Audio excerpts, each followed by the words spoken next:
I believe wholeheartedly that it's during our most difficult times our lives are defined.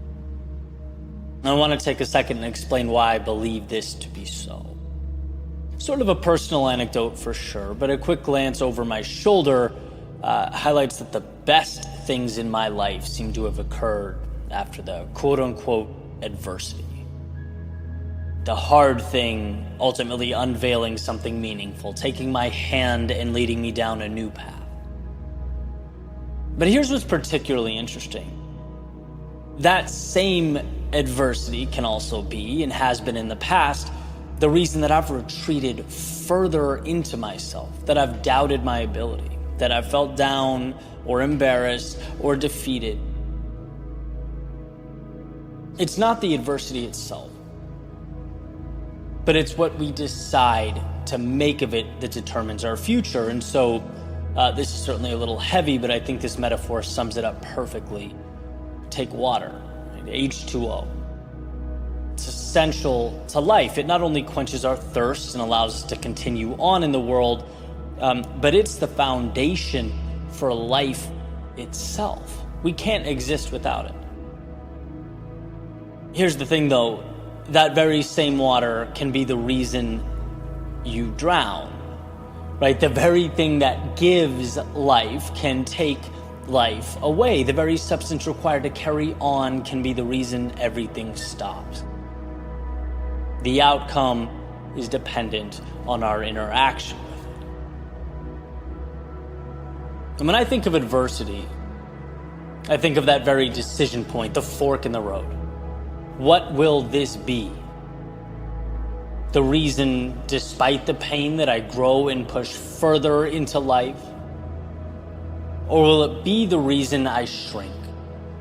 Will it be my excuse to cower in the face of hardship? You know, they say simplicity is the ultimate sophistication. Making this concept as simple as I do has saved my life. It's helped me find a way through the down times and turn them into something beautiful. After all, what is pain if not a spotlight on what your soul truly needs? It's the most reliable of messengers, prompting you to get back up, face the world, find that which is needed to reinvigorate the fire in your soul. So for example, people. People come and go in life. We all get that. But every once in a while, someone goes that we didn't anticipate going. Someone leaves we didn't anticipate leaving, and there's plenty of reasons for this. From the end of a relationship to life taking a loved one too soon, it rocks our foundation. We never thought about it. They were a forever person. And so amidst the emotional distress, there appears that fork in the road, that oversimplified black and white decision. Will I let this be validation for why life is no longer worth living? An excuse to feel disdain and resentment towards what's gone? Or will it be a reminder to appreciate the beauty in life because everything around us is fleeting? Will it be a reason to reflect back and find gratitude for the moments you did have? Will it be the strength you now possess as you move into the world? What will you make of what's been placed before you? Now for the pragmatic reminder, sure, it's easy outside the storm to talk about weathering it. You know, it's easy for me to sit here having outlasted some of my greatest distress to look back and say, see, that was nothing. The reality is, in the middle of the chaos, when we were standing at that fork, things don't seem so easy. They don't appear so black and white. But those are the moments when we have to dig deep, when we have to remember it's okay to hurt, it's okay to feel, but it's not okay to let the hell you're going through become the end of you. It's not okay to let the hardship write your story. No, only you can do that. Never relinquish that control. This story will be a story not of defeat, but of a hero's journey. The resistance that makes the main character rise beyond what he thought was imaginable. It's the turmoil that prompts that average, everyday character in each of us to look in the mirror and say, hey, there's more in there. When things were easy, maybe you didn't see it. But when they were easy, you didn't need to. It's the fork in the road. The same one that brought you to your knees, the same one that split your heart in two. Now it's extending an invitation to rise. Yes, when it hurts. Yes, when you feel weak. Yes, when it seems like there's nothing to draw from. Rise. Those are the moments you transform. When it would be perfectly comfortable to hide or quit or point it at life as the excuse, but instead of letting life knock you down, you used it like a rope to climb out. The only difference between beginnings and endings is where we go next once they arrive. The difference between growth and stagnation, contentment and resentment, curiosity and fear, well, it's not what life gives us. It's what we choose to make with what life gives us. It's while standing at the fork in the road, going one way, when the easy thing to do would be to throw our hands up in defeat and go the other.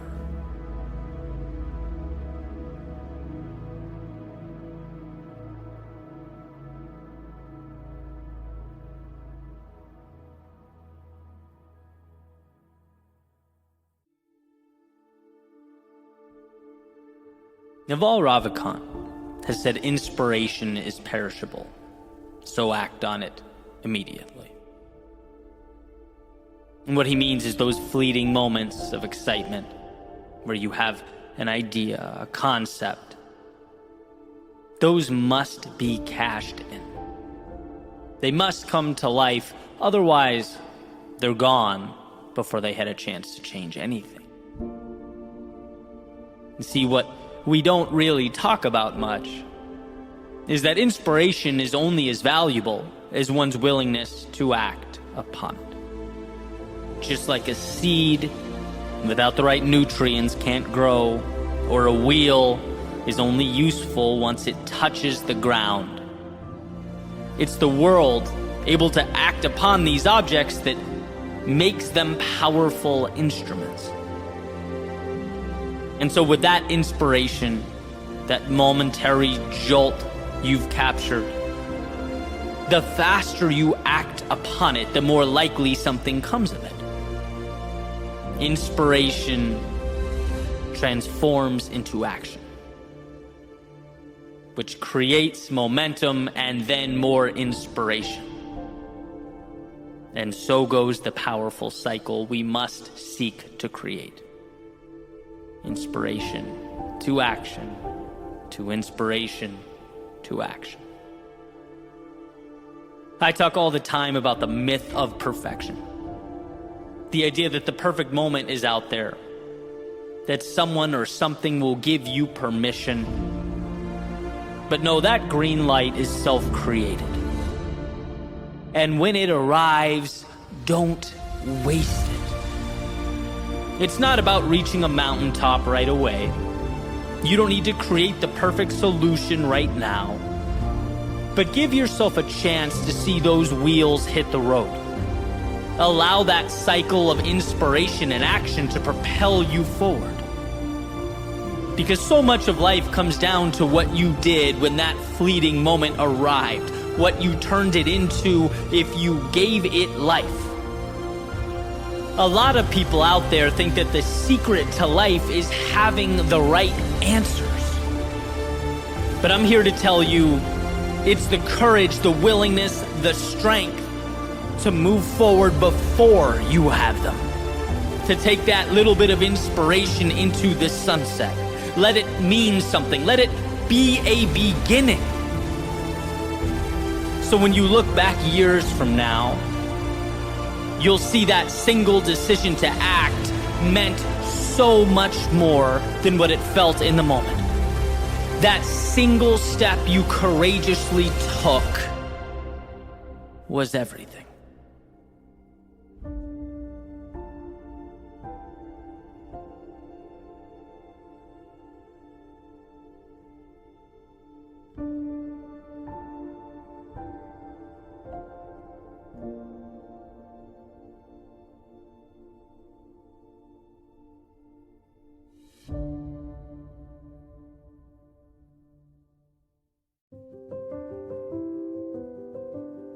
I was recently reading a book called The Boys in the Boat, about 9 American rowers from Washington that won gold in the 1936 Olympics.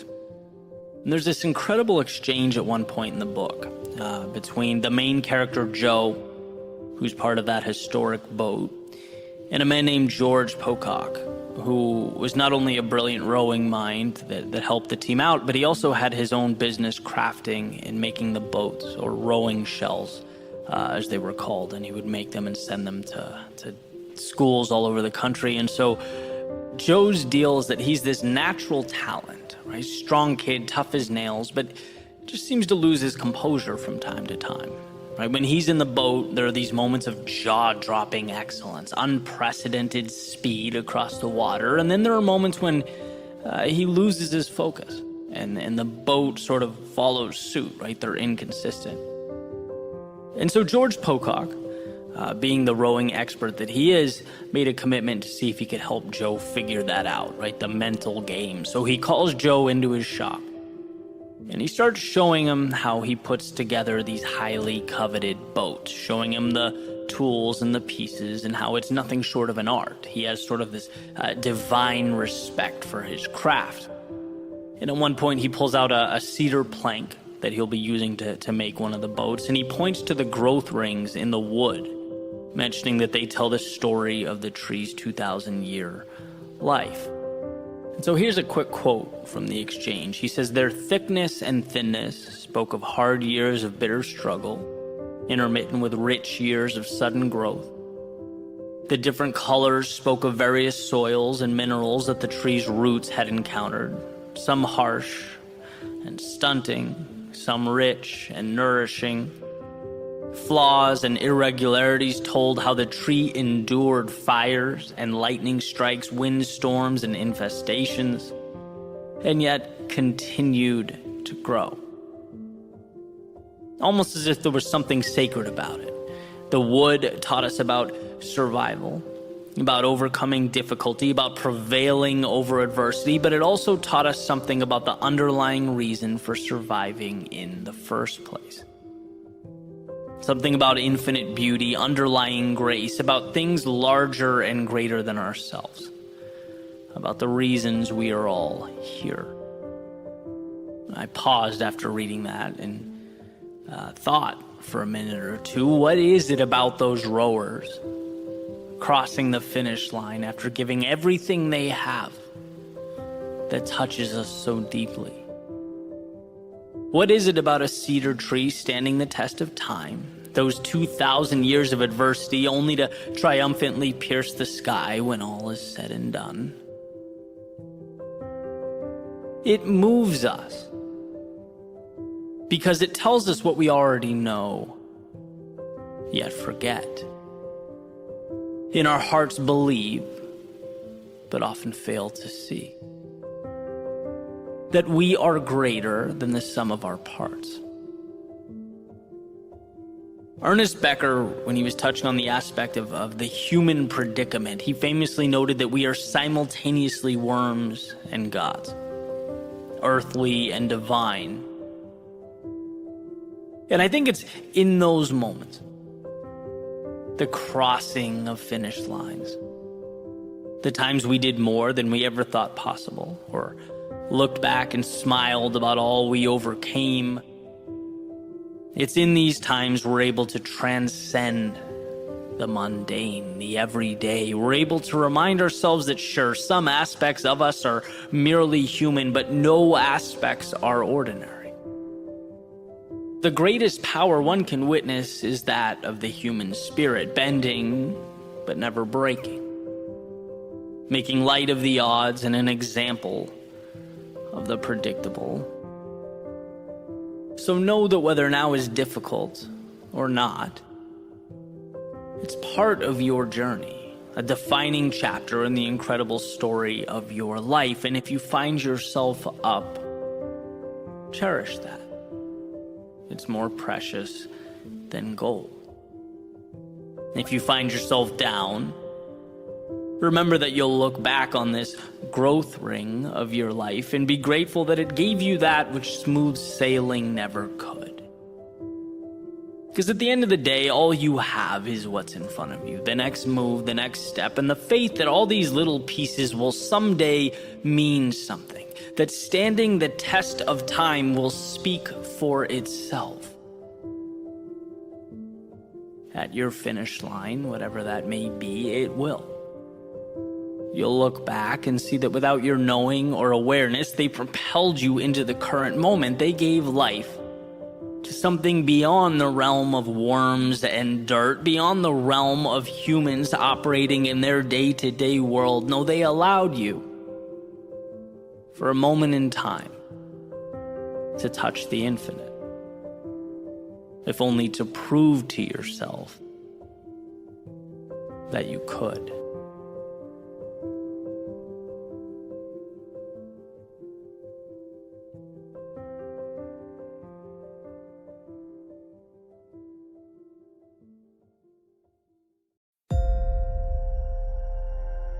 There are always barbarians at the gate. And I mean this in the sense that the second we give less than our best, the second we let up, it's not just that we allow the important things to fade. No, we let the outside world infiltrate our existence. In The History of Civilizations by Will Durant, he said something that I found incredibly interesting.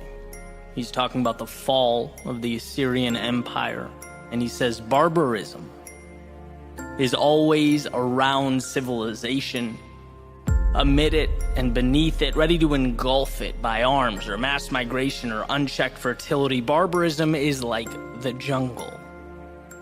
It never admits its defeat. It waits patiently to recover the territory it has lost.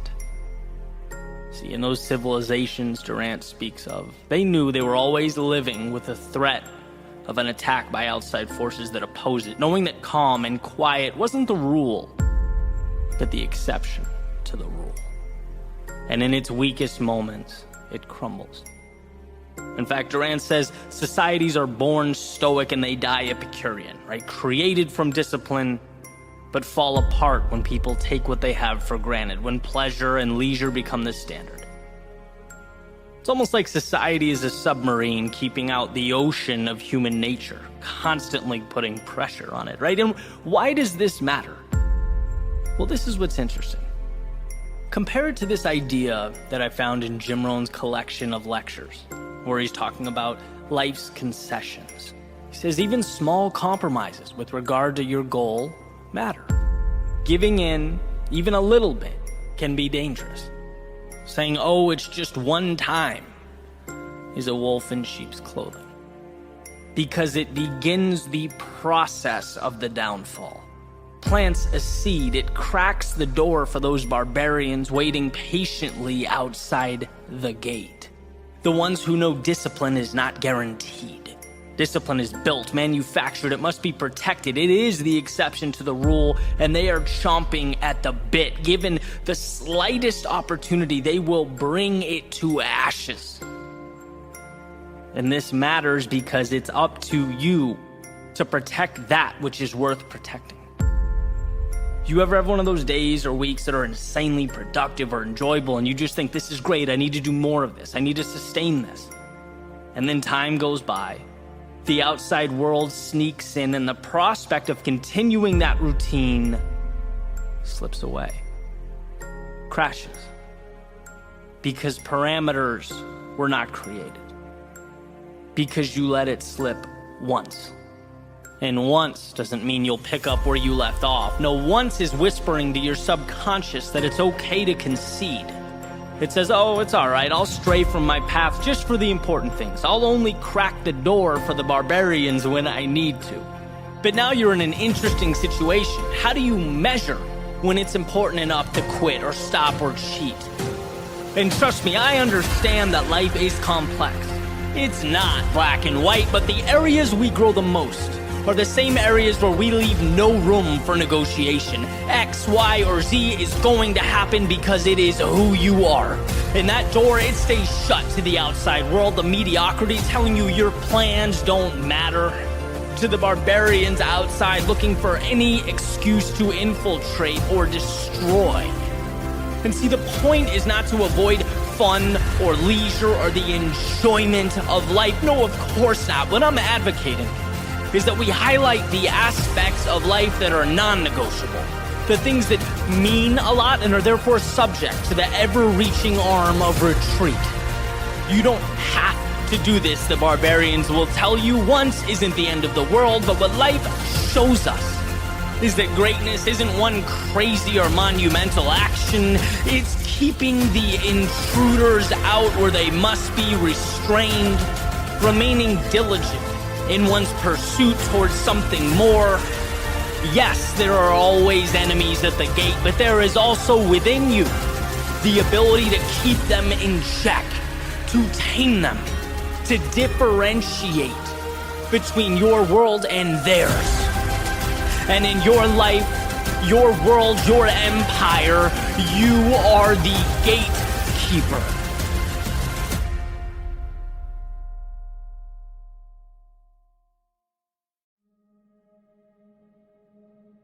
We sat around in a circle on a beautiful fall morning to build dream catchers.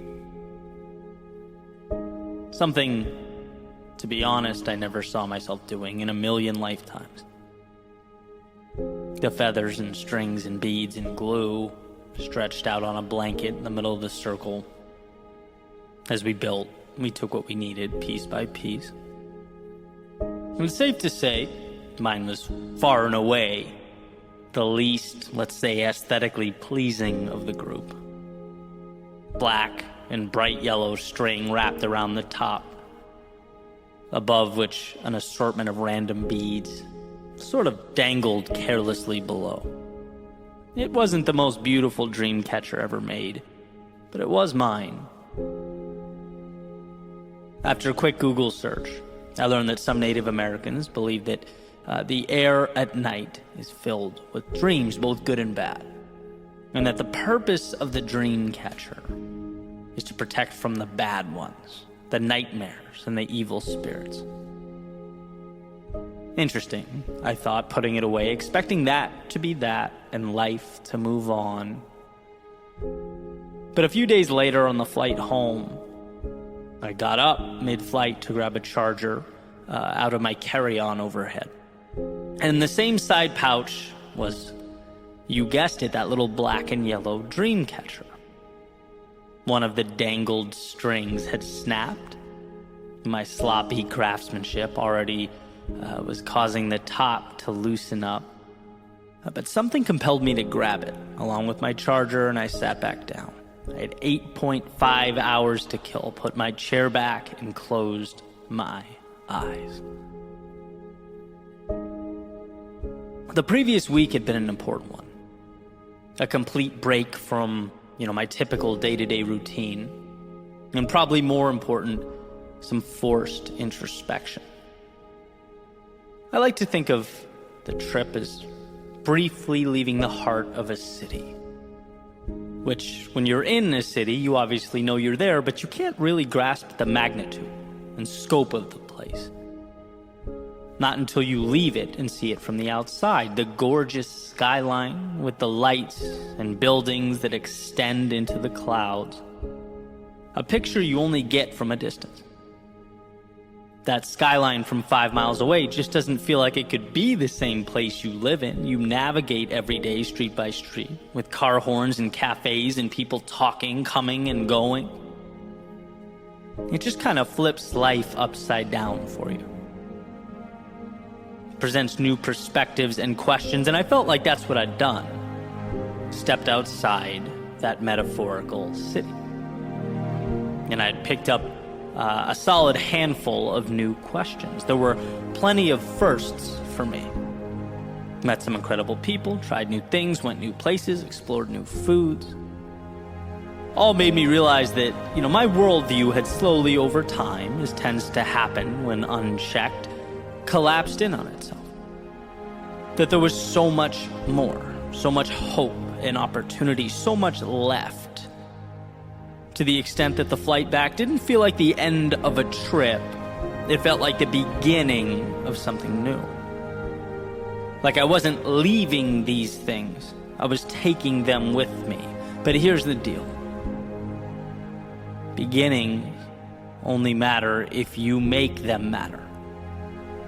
Things only change when you make them change. When I was in junior high, one of my teachers would sometimes joke that the road to hell is paved with good intentions. Half serious, but the point is important. It's not what we intend to do. It's what we breathe life into. It's what we allow to take shape. Let's say that little dream catcher in my hand was a magical entity that sucked out of the sky all the bad dreams and nightmares and left me with only the good stuff. Let's say it was the gateway to all that was powerful, meaningful, and important. Because removing what I don't want is critical. But what I'm then left with is mere opportunity, not guarantee. Dreams are only potential, and life is only what we make it. So growth must be a team effort between me and this little black and yellow defender of worlds, watchman of the night. A duo. And we agreed. It reminds me of what truly matters, and I show it that I'm not afraid to make something of what remains. Of those ideals granted passage to the space behind my eyes. I have to live up to my end of the bargain. And sure, it will be messy at times, shaky, sloppy, ungraceful. But that isn't a problem. It's par for the course.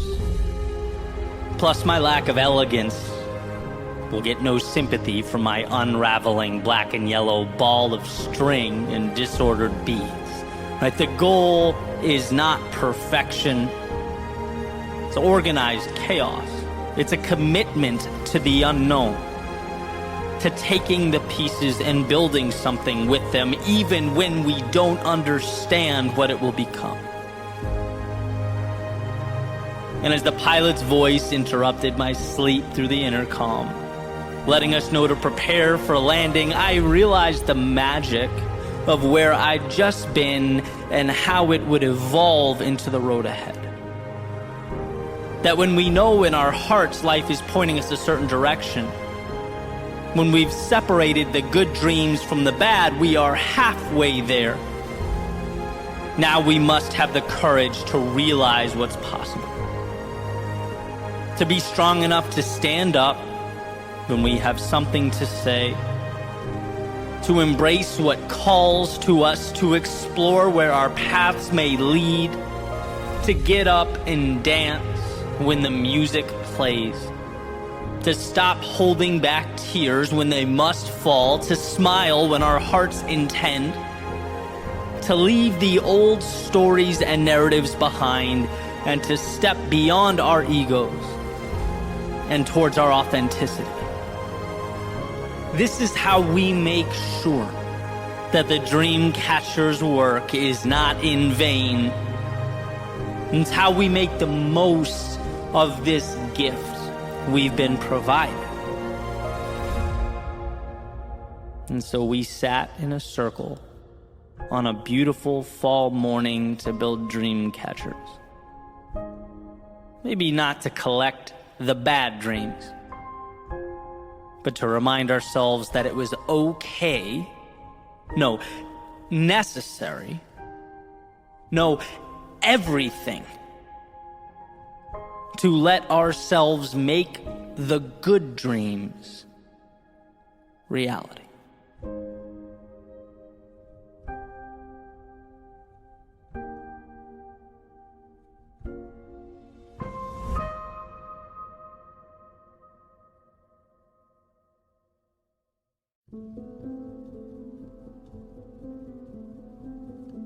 We are, in some ways, helpless to what occurs around us. There are things that are beyond our control. But the gift we possess, our power, if you will, is the ability to determine what we let in, how we internalize the externalities. We are responsible for being the gatekeepers of our minds, protectors of our worlds. There's a little saying that I aim to live by. It's incredibly simple. Basically, the idea is, if something is not a net positive on your life, start working to eliminate it. If there's a person that is draining, creating more negative than positive, then they don't deserve to be in your world. Stop letting them in. If there's some place you're going that doesn't align with what you value, start working to eliminate that destination from your day to day. Stop letting it in. If you find yourself constantly thinking about worst case scenarios, it's always, well, what if this goes wrong or that goes wrong? If you find yourself missing the opportunity and instead spotlighting the problem, start working to identify and isolate those thoughts so that they can be eliminated. Stop letting that stuff in. The great part about having so much control over our lives and our perspectives is that we get to choose what gets our time and attention. The tough part, though, and it is tough, is that it means we also have to ask ourselves questions that perhaps we don't want to ask. We have to be honest with ourselves, like truly honest. And the reality is sometimes it hurts to do that, to ask, how am I contributing to this pain, this struggle? What am I letting in that needs to be kept outside the gate from now on? And what we often find is that the answers are there. The opportunity is there, sometimes even in plain view. But our attention is often diverted from it and instead allocated to the things that don't even serve us or align with who we are. We've habitualized finding the problems and not the solutions. And I can list examples of this over the course of my life all day, right? Epiphanies where I realized I needed to defend the thoughts that enter my mind and better cultivate a world where I can succeed, where I can be happy. Money, for example, the switch from seeing it as a scarce resource, something that everyone's fighting over, how to outmaneuver the guy to the right of me, how to get my hands on this elusive object. Nope. Block that mentality at the gate and let in instead the idea that money is merely an exchange of value. How can I be more valuable to more people? Where value goes, wealth follows. Or as I've talked about before, the injuries I deal with so frequently, right? Keeping the poor me, or I can't deal with this, or whining, I'm willing to put in the work, why won't life let me succeed? Keep all that outside the gate and let in, here is an opportunity to get better in other areas. I can't lift. Maybe I'll take a month or two to crush cardio, to eat better, to build mental acuity. Find a way. Or maybe it's that person who made their way into my life that over time became a net negative. That we've gotten to the point where our coexistence takes away more than it adds. They no longer belong inside the gate, in my world, right? Only let in people who do make your life better. And we have control over all of this. It's about accountability. It's about personally understanding the authority you have over what comes in and what stays out. Very few things in life are just because. Things exist in our day-to-day because we have, somewhere along the line, allowed them to be there. So take some time to see yourself as the gatekeeper of your world. Audit what you're letting in and what you're keeping out. To do so will set you up for a life on your terms. A life that's not wasted, or even merely endured, but one that's lived to the fullest.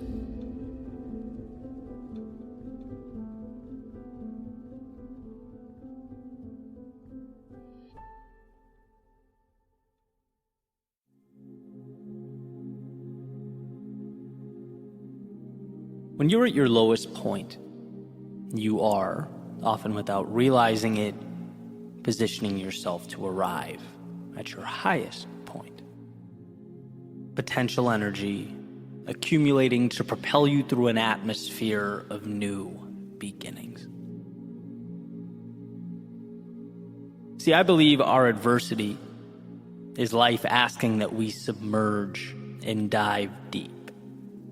Sometimes very deep, just to remember how badly we need that oxygen above. So that when we again come up for air, and we will, we notice the warmth of the sun on our face and the calming sound of the waves crashing on the beach. You don't make the most of what's around you until you recognize that what's around you is the opportunity. And so life reminds us. A taxing reminder, right? It rarely gives without first taking away. It rarely opens new doors without closing old ones. And that, to put it simply, can hurt. They don't teach you in school that growth is painful. But as it turns out, a life without growth isn't much of a life at all. And so we must dive deep. We're given no other choice. Without night, there is no day. Without suffering, there is no beauty. Without those depths below, there is no surface above. Our submergence is our transformation. The cocoon that separates who we were from who we will be. But unlike the butterfly, it doesn't just evolve once. Our journey requires that we are continuously growing a new pair of wings. Life is chaos. Life is unpredictable. Life is hard, but you were built to not only endure in its arena, you were put here to excel. To learn the rules and then expand upon the rules. Sometimes break the rules. You were put here to take the difficulty and provide meaning to it. Piece by piece, as if it were the construction of a rocket to the moon. Little pieces of at one point frustration and confusion and chaos combined, reused, and transformed into exactly what you need them to be. Emergent properties. You just have to be willing to see beyond the now and assemble. To come up for air and soak in all that awaits at the surface like you've never done before.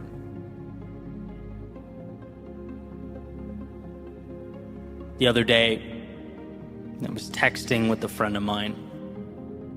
Out of nowhere, she goes, "What's wrong?" And I'm thinking, nothing, right? I haven't said anything. What do you mean? she's adamant, right? She goes, something feels off. I thought about it and realized, yeah, she's pointing out something I've known for a little bit here. Something is off. I'm hiding from myself. Feel a little burnt out, a little tired. Certain areas of my life have become unevenly distributed. In fact, I was flirting with that thing I've always feared doing most. Simply going through the motions. That scared me. I don't want this, right? I've come too far to feel like this. I'm better than this. How do I fix it? How do I solve it now? Figure it out now. But eventually came to realize the now part just might be the whole problem. Fix the now like it's a headache and me shaking my fist at the sky will be ibuprofen. No, battling imperfection is a fool's errand. It's setting yourself up for disaster. We are humans, not gods. We are perfectly imperfect. And when something is off, don't fight, listen. Don't retract, expand. Here is the opportunity. I'm under the surface, diving down into the depths of my own soul. Hear what it has to say, so that when I come up for air, and I will, the sun will warm my face like it never has. The crashing waves will offer a symphony to my ears that I've never heard. And I'll see that the world I'm taking in is more a reflection of me than of it. As that saying goes, you don't see the world as it is. You see the world as you are. And how lucky to have taken a step back, a trip below the surface, to realize again that I am the painter, not the critic. My world had become black and white, not because we live in a black and white world, but because sometimes we forget to put the color in. Sometimes we don't give ourselves permission to expand beyond the parameters we've created for ourselves. So with the breath and the oxygen will come a new appreciation, a liberating gratitude. There's nothing so sweet as remembering that both the castles in the air and the chains at our feet are imaginary. And hey, you get to choose which one to believe in. See, what time has taught me is that there is strength in our vulnerability. In the times we fall or lose ourselves. And I know the inclination is to panic, perhaps assess too quickly, to not hear but talk, to not listen but attempt to solve, which leads to the application of band-aids on bullet wounds. When we are low, when we are lost, it's our chance to better understand ourselves. It's the metaphorical equipment room where we stock up prior to our next ascent.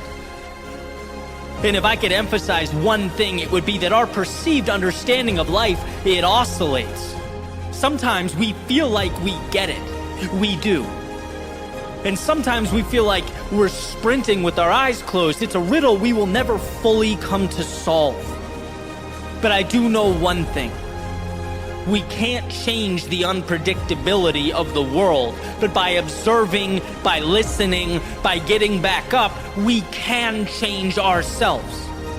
By recognizing our strength, we can utilize the downtimes, as they are the education we've been longing for. Remember, the world does not and will not ask perfection of you, so don't ask perfection of it. You were built to endure, to overcome, and to recreate yourself. Losing your wings will never be the problem. It's forgetting that they must be regrown. That is the problem. So step out. Rise to the surface of your world and breathe. Take in the surroundings that will become your resurrection story if you let them.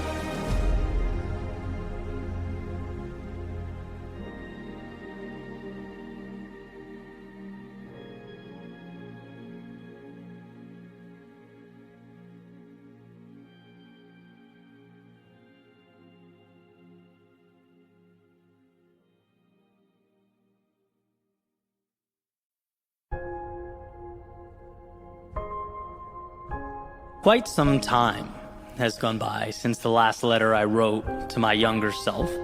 A few years, actually. And I think we're due. Because older me continues to learn to both enjoy and be humbled by life. To experience hellos and endure goodbyes.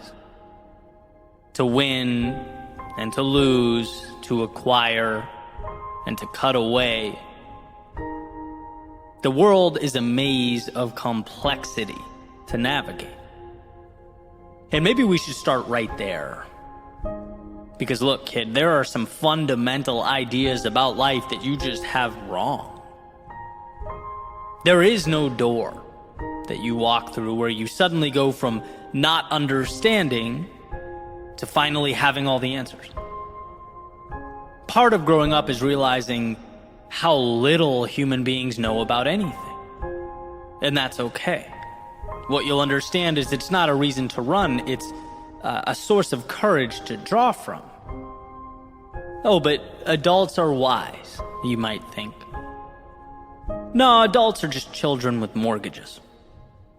You'll learn that, and as we all become renters, even that's changing, right? Oh, but him over there, or her, wait, them, they have it all figured out. No, they just walk with conviction into their individual unknowns. That's all. Oh, but there has to be some certainty. We have to know some things for sure, you might think. Well, certainly we do, or at least we think we do, but you have to understand, 150 years ago, science said bleeding someone out would cure them of their illness, right? Our pursuit of truth is crucial, but it's a work in progress. Life is a work in progress. You are a work in progress. So what am I talking about? Why does this matter? Because I don't want you to think that you are ill-prepared to venture further into your potential. I don't want you to think that other people have what you don't, that you're not enough. The world around you is chaos. It's a mess. It's clay. Some people use it to build and create and shape their reality, and others, well, others don't. The kicker here is that nothing is built if you don't first give yourself permission to take the unknowns and make something with them. Once you understand that there is no secret code that must be figured out, you free yourself to explore and capture the essence of being alive. Again, life is messy. So go flail around. Wander. Go get lost. Who cares? You see what I'm saying? You can watch from afar, succumbing to the illusion that the world is some meticulously constructed orchestra where everything's playing in unison. Or you can dive in and make your own music, dance to your own melodies, because there is no perfect. There are people who stand still and people who pick up the pieces as they go. Next, and very closely related, younger me, give yourself a chance. Try things. No, more things, bigger things, terrifying things. You see those posters of people you have hung up on your wall? They're not of a different world. They're people like you. Right? But they decided along the way that they would try. That they would step out of line, break some rules, push life, and see how hard life pushed back. Younger me, on my college essay, I referenced one of my favorite quotes. I attributed it to Mark Twain. Turns out it wasn't even by him, but hey, life goes on, right? It said, 20 years from now, you'll be more disappointed by the things you didn't do than the ones you did do. So throw off the bow lines. Sail away from the safe harbor. Catch the trade winds in your sails. Explore, dream, discover. It's a beautiful quote, and here's what I gather from it. The biggest mistakes I've made over the course of my lifetime ended up being my greatest teachers, leading me to something new, to where I most needed to be. I mean, a lot of my mistakes are even funny stories, right? That I joke about with buddies over a beer. The vast majority of things you're worried about, they either won't happen or they're reversible. But what gets you, younger me, what truly hurts, is wishing you had the courage to apply to that thing that you instead let the deadline slip away. Or talk to that person you walked right by, or audition, or train, or travel, or follow your intuition, your heart to someplace new. Those are the things we tend to carry around.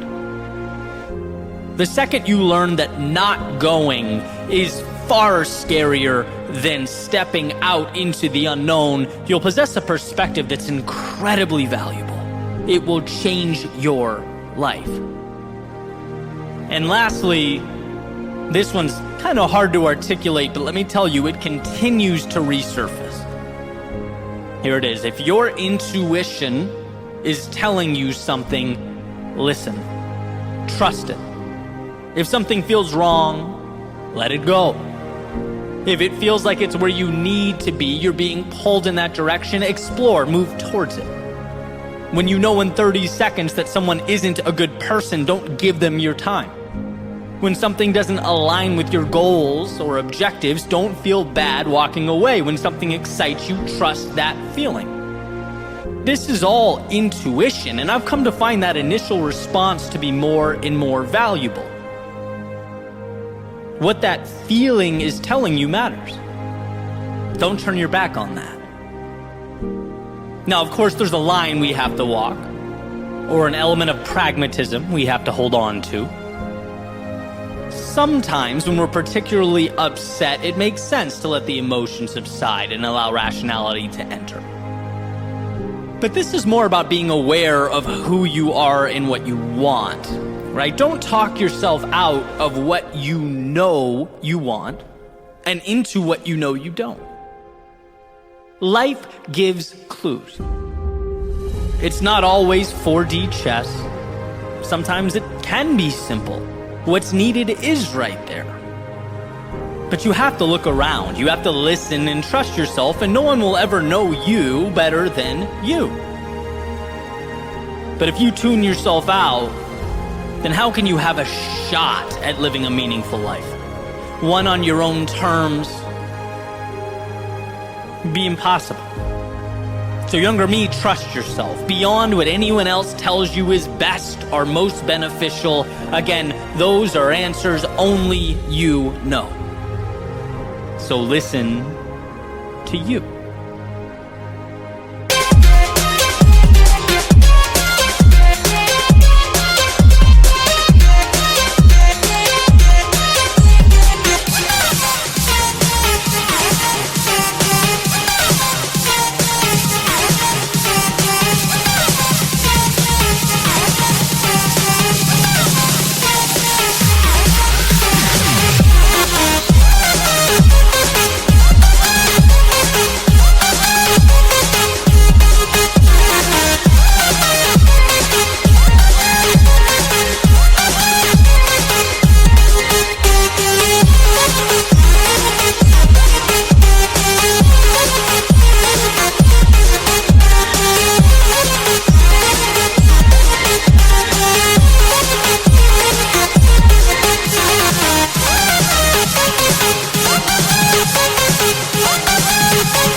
One of my favorite messages is that you are your own experiment.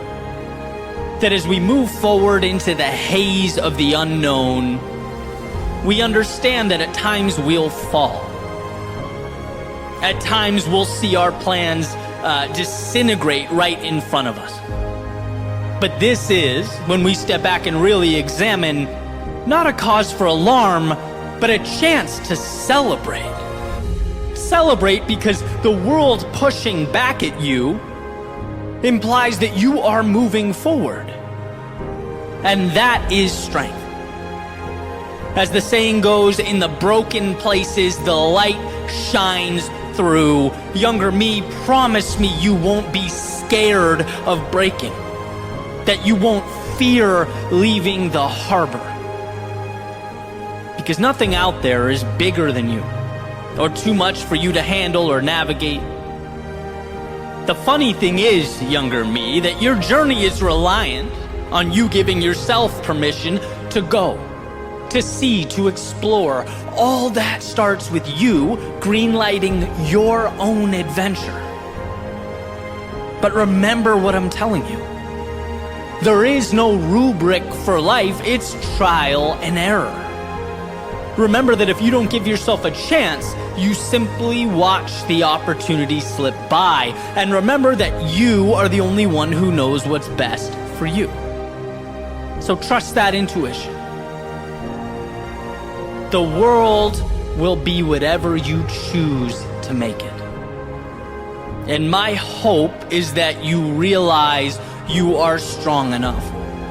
You're bold enough. You're capable enough to make it whatever that might be. So younger me, go pave your path. Go blaze your trail. And remember, along the way, as you navigate the ups and downs, highs and lows, remember to look up and enjoy the ride.